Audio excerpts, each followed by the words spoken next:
Daawwattoota keenya nageenyi keenya lafa jirtanitti sinaa dhaqqabu jennaa oduu isinitti himna.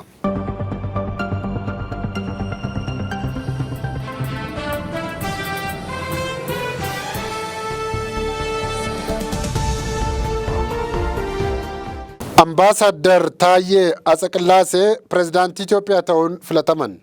Sirna baniinsa mana maree bakka bu'oota uummataa fi mana maree Federeeshinii Itoophiyaa akka lakkoofsa Itoophiyaa kan bara 2017 har'a gaggeeffamaa ooleen Ambaasaadder Taayyee Atsaqillaaseen pirezidaantii Itoophiyaa ta'uun filatamaniiru.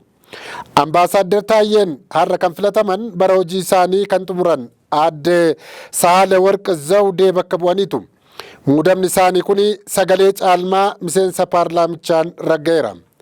Itoophiyaan waggaa 5 darbanii pirezidaantii ta'uun kan tajaajilaa turan aadde Saahilewarq Zawudee aangoo isaanii dabarsanii jiru.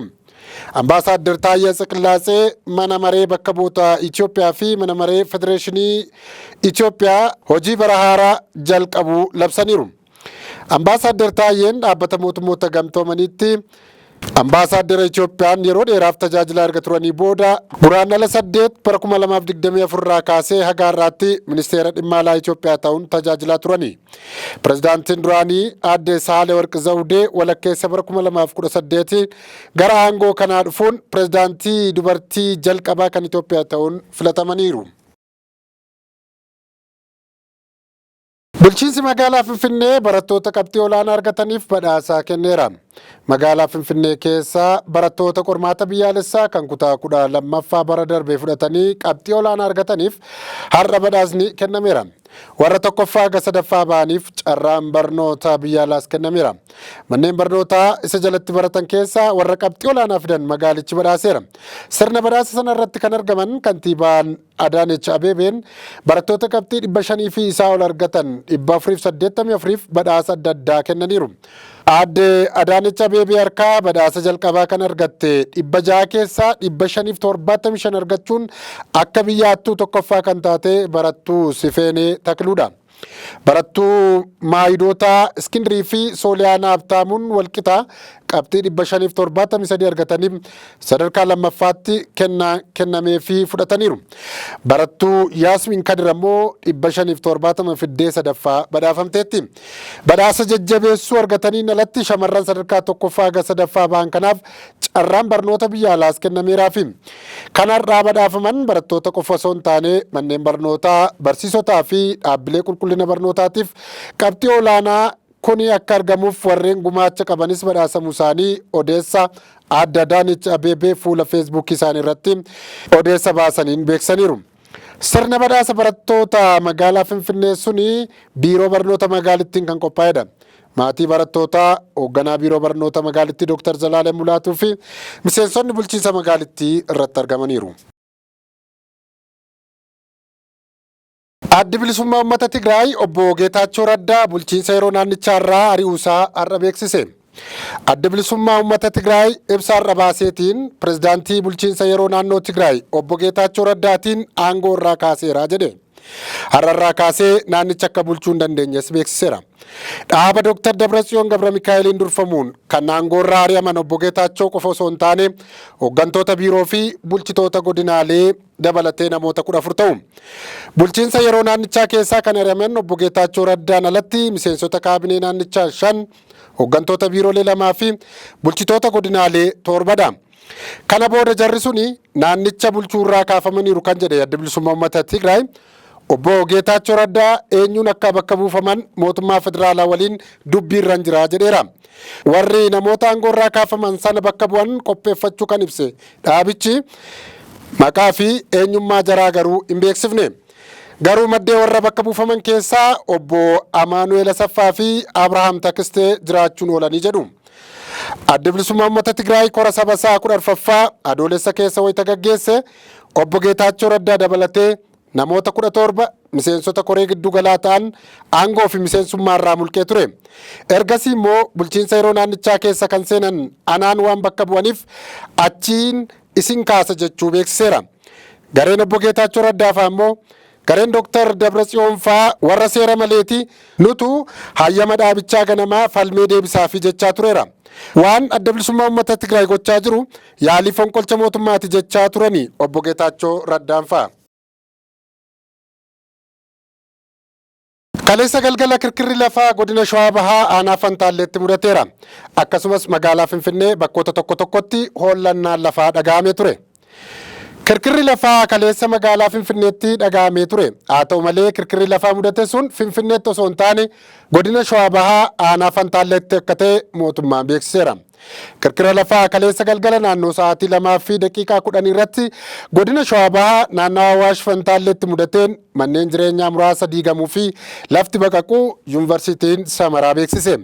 Yuunivarsiitichi akka ibsetti kirkirri lafaa naannoo sanatti mudate torban lamaa ol kan ta'e yoo ta'u keessattuu kaleessa galgala sa'a 2:10 irratti mudate reektaal iskeelii 4.9 galmeesseera. Dambalii kirkira lafaa gaara Fantaalleetti mudate kunis Finfinnee dabalatee hanga kutaalee biyyattii garaagaraatti qaqqabuu namoonni hedduu ibsaniiru. Akkasumas namoonni taate sanaan hedduu rifataniiru. Dhaabbileen qorannoo jiyooloojii Ameerikaa fi Jarman dabalatee dhaabbileen qorannoo jiyooloojii idil addunyaa kirkira lafaa kaleessa mudate dabalatee naannoo Awaashitti walitti aansee mudachaa jiru galmeessaniiru.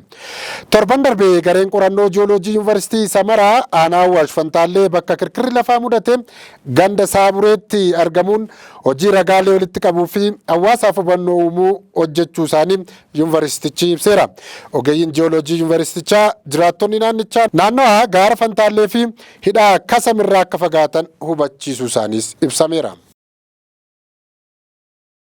Hirmaannaan Masriin ergamaa nagaa kabachiisa Soomaaliyaatti taasiftu biyyoota loltoota Soomaaliyaaf gumaachan yaaddesseera. Ergamni ce'umsa nagaa kabachiisaa gamtaa Afrikaa ATMIS muddee dhufu hojii isaa yeroo xumuru nagaa kabachiisaa haaraa bobba'u keessatti hirmaannaan Masriin taasisuuf gaafatte biyyoota ergama kanaaf tumsa loltootaa fi gargaarsa biroo taasisaa turan yaaddessuun gabaafame. Haala kanaan duraa hin baramneen Masriin tumsa mootummaa Soomaaliyaaf loltoota 5,000 ta'an taasisuu barbaaduu ishee biyyoota biroo biratti shakkii guddaa uumeera. Humni ergama kanaaf Soomaaliyaa keessa amma jiru bara 2025 akka haaraatti kan jijjiiramu yoo ta'u ergama kanaaf waraana ishee erguuf fedhii akka qabdu Masriin ibsiteetti. Biyyoota kanneen keessaa loltoota hedduu gumaachaa kan turte Ugandaan fedhii hin eegamiin Masriin dhiyeessite kanarratti gaaffii kaafteetti. Biyyoonni loltoota gumaachanitti amma makamuuf Masriin maaliif barbaadde gaaffii jedhu gaafachaa jiru.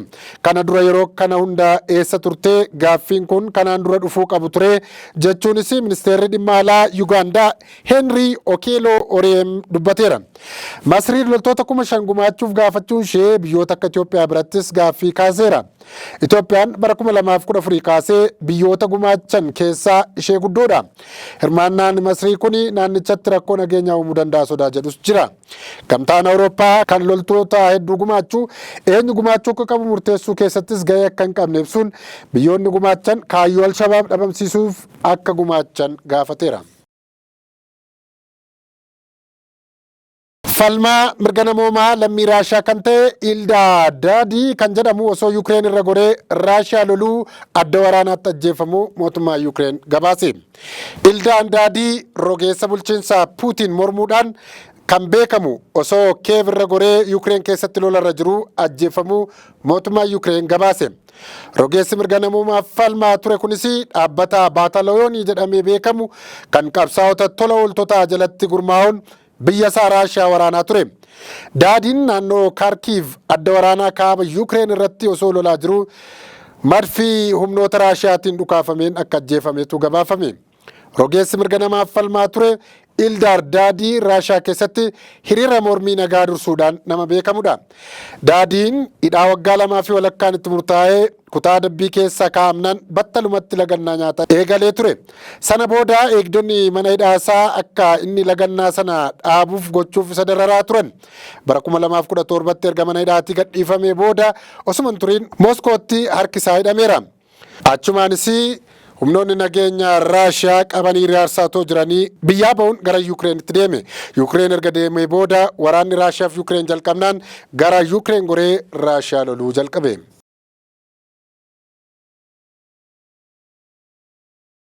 Kabajamtoota daawwattoota keenyaa oduu guyyaa har'aaf jenne kanumaan goolabnaa turtii gaarii isiniin jenna.